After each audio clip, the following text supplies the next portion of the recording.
Imagine waking up one morning and discovering that your country owes more money than it could possibly pay back in your lifetime. Not because of a war. Not because of a disaster. But because this is normal. In fact, if the government ever told you it was completely debt-free, you should probably be nervous. That's the uncomfortable truth most people never hear. Governments aren't trying to eliminate debt. They're trying to survive it. And right now, that balancing act matters more than it has in decades. Because across the world, government debt isn't quietly growing anymore. It's exploding. And yet, markets are calm.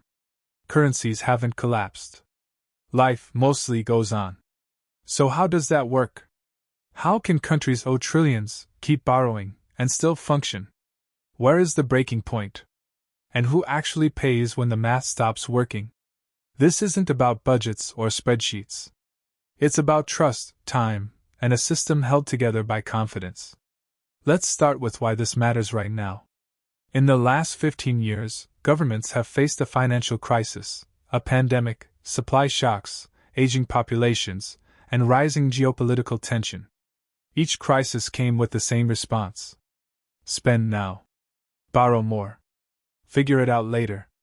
The United States crossed $30 trillion in federal debt. Japan passed 200% debt to GDP. Europe rewrote its own fiscal rules just to keep going. And none of this triggered immediate collapse. Which feels strange. Because for households, debt works very differently. If you keep borrowing with no plan to pay it back, the bank eventually says no. Governments don't play by that rule. They play by a quieter one. As long as people believe you'll be fine, you usually are. Here's the simple version of how government debt actually works. When a government needs money, it doesn't knock on a neighbor's door. It issues bonds. Those bonds are promises. I'll pay you back later with interest. Banks buy them. Pension funds buy them. Insurance companies buy them. Foreign governments buy them. Why? Because government bonds are treated as the safest thing in the financial system. Not because governments are virtuous, but because they control the rules of the game. Take the United States. U.S. government debt is issued by the Treasury, and the entire system leans on the credibility of the U.S. Treasury and the Federal Reserve. The Treasury borrows. The Fed manages interest rates and liquidity. Together, they anchor global finance. Other countries have similar structures. Different names. Same idea. Now here's the key shift most people miss. Governments don't need to pay off their debt. They need to roll it over. Old debt matures. New debt replaces it. The pile never disappears. It just gets reshaped. That sounds reckless.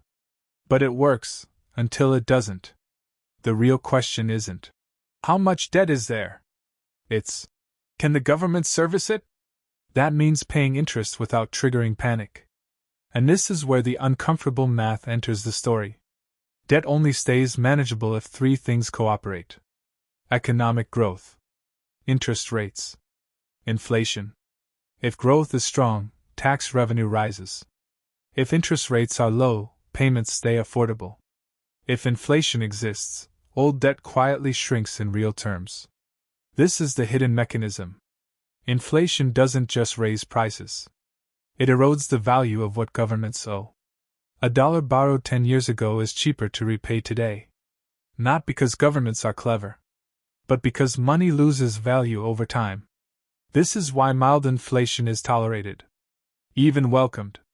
It's also why inflation that runs too hot becomes dangerous. Because once prices spike, central banks are forced to raise rates. And higher rates make debt heavier, not lighter. That's the trap. For years after the 2008 crisis, interest rates were near zero. Debt exploded, but servicing it was cheap.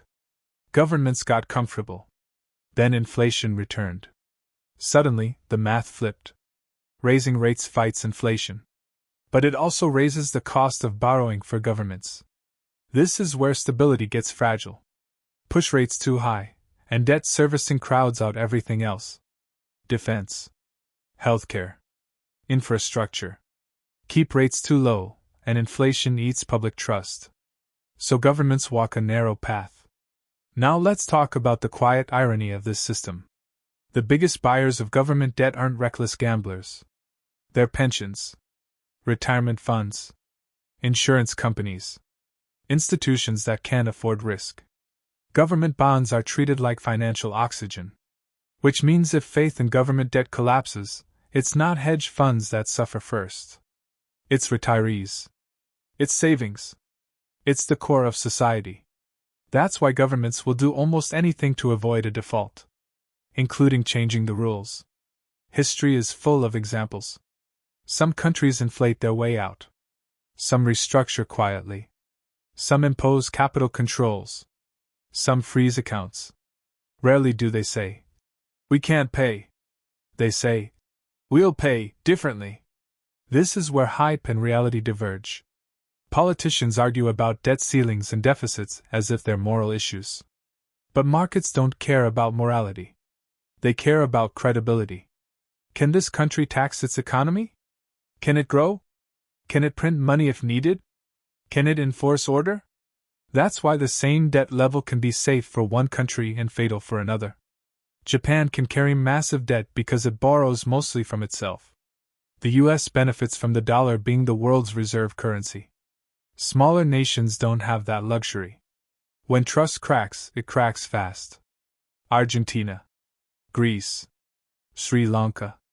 Once investors doubt repayment, borrowing costs spike. Then spending gets cut. Then unrest follows. Debt crises aren't accounting failures. They're confidence failures. And confidence is fragile. Zoom out, and the bigger risk comes into view. Most developed nations are aging. Fewer workers. More retirees. Higher healthcare costs. Lower growth. That weakens the three pillars that keep debt stable. At the same time, political systems are more polarized. Long-term planning is unpopular. Short-term spending wins elections. So debt keeps rising. Quietly. Relentlessly. And the system depends on the belief that future governments, future workers, future taxpayers will handle it. That belief has held so far. But it's not guaranteed. Here's the paradox. Government debt is both incredibly resilient and fundamentally fragile. It can grow for decades without breaking. Then fail suddenly when expectations shift. Not because the numbers changed overnight, but because trust did. So when you hear that governments are balancing debt and stability, understand what that really means. They're balancing math against psychology, spreadsheets against human behavior, promises against time. And time always collects interest. The unresolved question isn't whether governments can keep borrowing. They can. The question is whether the next crisis arrives before the system has room to absorb it. Because the real limit on government debt isn't money. It's belief. And once that's gone, there's no central bank powerful enough to print it back.